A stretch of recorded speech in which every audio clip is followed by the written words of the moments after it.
جب حضرت ابراہیم علیہ السلام کو اللہ تبارک و تعالی نے خانہ کعبہ کی تعمیر کا حکم دیا تو آپ علیہ السلام بیت اللہ تشریف لے گئے اور اسماعیل علیہ السلام سے ملاقات کی اور ان کو بتایا کہ اللہ رب العزت نے مجھے ایک گھر کی تعمیر کا حکم دیا ہے۔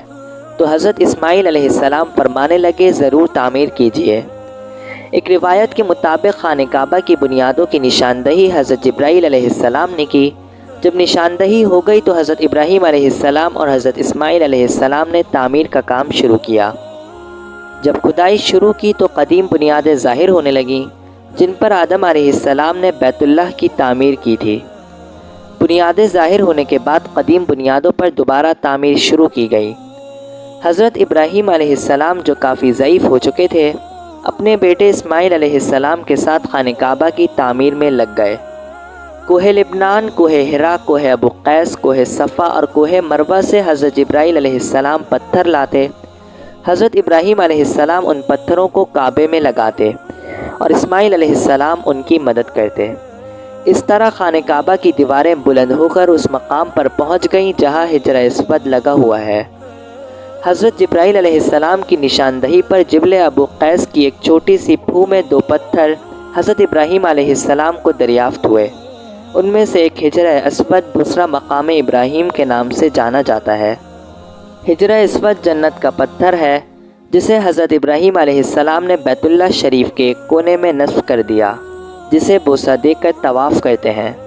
خانہ کعبہ کے مشرقی جنوبی گوشے میں زمین سے تقریباً 4 فٹ بلندی پر یہ پتھر نصب ہے۔ حجر اسود کے متعلق حضرت ابن عباس رضی اللہ تعالیٰ عنہ سے روایت ہے کہ رسول اللہ صلی اللہ علیہ وسلم نے ارشاد فرمایا، جس کا مفہوم ہے حجر اسود جب جنت سے اترا تو دودھ سے بھی زیادہ سفید تھا، پھر انسان کے گناہوں نے اسے سیاہ کر دیا۔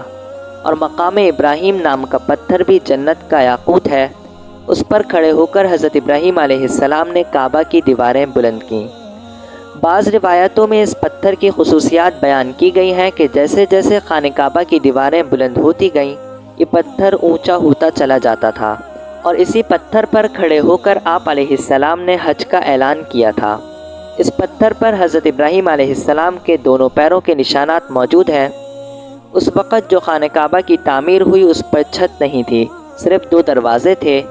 خانہ کعبہ کے دروازے کے سامنے شیشے کے خانے میں چاندی کی تج سے یہ پتھر ڈھکا ہوا ہے، جس کے بارے میں حضرت عبداللہ بن عمر رضی اللہ تعالیٰ عنہ فرماتے ہیں، میں نے نبی کریم صلی اللہ علیہ وسلم سے سنا، حجر اسود اور مقام ابراہیم جنت کے یاقوتوں میں سے 2 یاقوت ہیں۔ اللہ نے ان کے نور کی روشنی بجھا دی، اگر اسے نہ بجھاتا تو مشرق سے مغرب تک ہر چیز کو روشن کر دیتے۔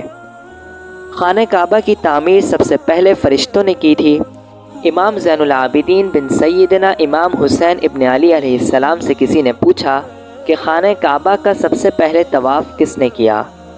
تو انہوں نے فرمایا کہ جب اللہ تبارک و تعالی نے فرشتوں سے کہا انی جاعل فی الارض خلیفہ، تو فرشتوں نے عرض کیا کہ وہ تو زمین پر فساد پیدا کریں گے اور خون ریزی کریں گے، اور ہم تیری عبادت کرتے اور تیری شان بیان کرتے ہیں۔ جس پر اللہ تبارک و تعالی نے کہا جو کچھ میں جانتا ہوں وہ تم نہیں جانتے۔ اللہ کے اس فرمان پر فرشتوں کو گمان ہوا کہ کہیں اللہ ہم سے ناراض تو نہیں، چنانچہ فرشتے رب العالمین کی رضا کے لیے اس عرض کا طواف کرنے لگے اور اللہ سے معافی مانگنے لگے، تو اللہ نے ان پر رحمت نازل فرمائی اور عرش کے نیچے بیت المعمور کے نام سے ایک گھر قائم فرمایا، اور اللہ نے فرشتوں کو اس بیت المعمور کا طواف کرنے کا حکم دیا۔ بیت المعمور میں 70,000 فرشتے روزانہ داخل ہوتے ہیں، اور جو ایک بار داخل ہو کر نکل جاتا ہے وہ قیامت تک کبھی داخل نہیں ہو سکتا۔ اس کے بعد اللہ تبارک و تعالی نے فرشتوں کو حکم دیا کہ زمین پر بھی اس بیت المعمور کی مانند میرا گھر بناؤ، تاکہ زمین پر موجود میرے بندے بھی اس کا طواف کریں۔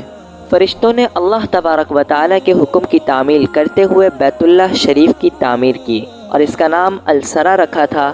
اس طرح خانہ کعبہ کی سب سے پہلے تعمیر اللہ رب العزت